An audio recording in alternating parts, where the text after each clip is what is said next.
It's that time of the year again, new cell phone season. I don't necessarily upgrade my phone every year, but this year I'm actually due for an upgrade. A lot of people don't know that their card that they might have in their wallet offers cell phone protection. Now, not all cards do. There's a select few cards, which are all American Express Platinum cards, American Express Delta, Sky Miles Reserve, American Express, Marriott Bonvoy Brilliant, Capital One Venture X, Citi Prestige, as well as the Chase Freedom Flex, most co-branded World Elite MasterCards, US Bank Altitude Connect, US Bank Visa Platinum, and all Wells Fargo cards like the Build card. Business cards include Chase Ink Preferred, Chase Ink Premier, Winham Rewards Business Earner Card, Capital One Spark cards, American Express Business Platinum and Centurion cards, American Express Business Delta Reserve. Now, not all cell phone coverages are exactly the same. So, for example, you have a Chase Business Ink Preferred card, which has a $1,000 coverage up to 3 times a year with a $100 deductible. You also have other coverages which are around $800 per incident, twice a year with a $50 deductible. And then you have Wells Fargo cards, which I believe all their credit cards come with cell phone protection, which is $800 per incident, twice a year with a $25 deductible. Now, I don't know about you guys, but I don't normally break my phone more than 2 times a year, if once for that matter.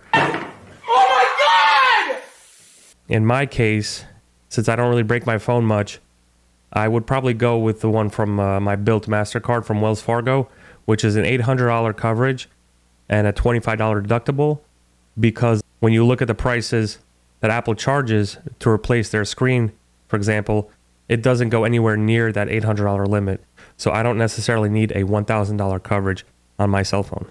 Now let's talk about the cell phone bill and how that all ties in to the cell phone protection coverage or insurance that you want to call it with your cards. So in order to qualify for these insurances that your card provides, you have to be paying your cell phone bill in full with that card.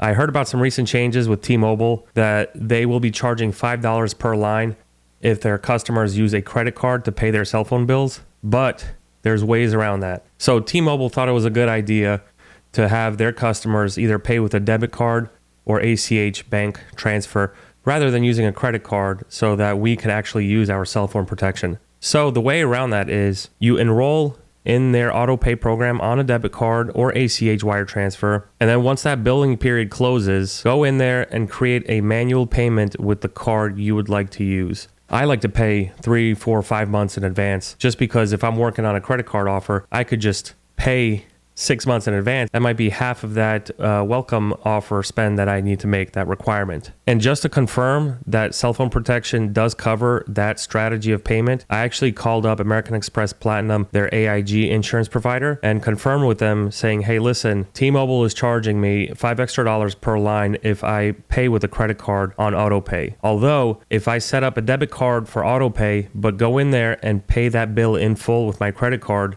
will I still be covered?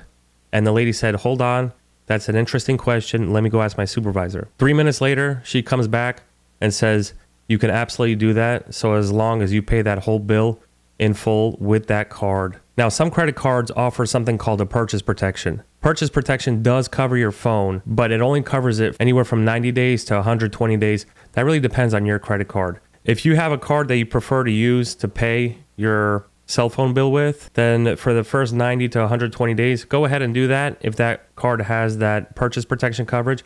But then be mindful of that you might want to switch over to a card that has cell phone protection, because once that purchase protection expires, you're kind of screwed, you know? It's over.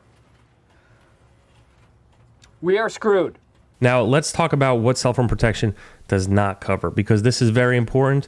And I feel like a lot of people don't know this. Cell phone protection does not cover cosmetic damage. So if that case is scratched up, if your screen is scratched up, if your back glass is scratched up, that's too bad. You're not going to get covered for that because that's ultimately cosmetic damage and it does not affect the usage of the phone.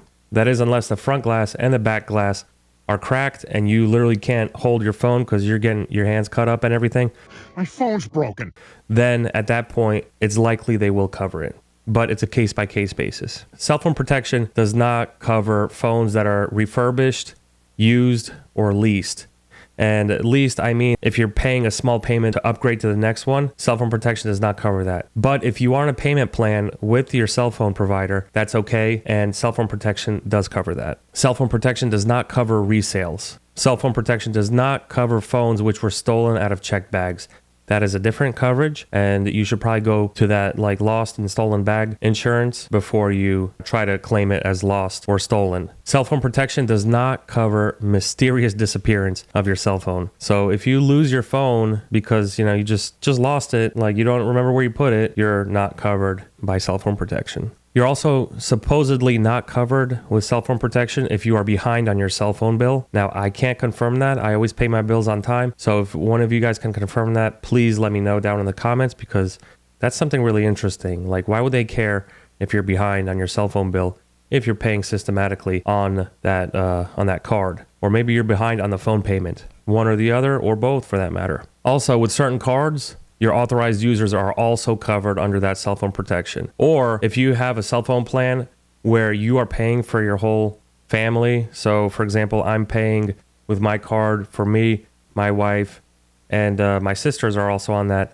If my sister breaks her phone, because I'm paying with my card, which has cell phone protection, she's covered. So quick recap on what we just discussed. Cell phone protection on credit cards. Not all credit cards have it. Make sure you are picking the best credit card that suits your needs, because those deductibles can get expensive. Cell phone protection does not cover used phones, leased phones, refurbished phones. You have to pay your bill in full with that credit card. You don't actually have to buy that phone with the card that you're using to pay your bill in order to be eligible for that cell phone protection. Again, AppleCare is not a card that has cell phone protection, ironically. So if you guys learned anything in this video, please go ahead and like the video, and leave me a comment.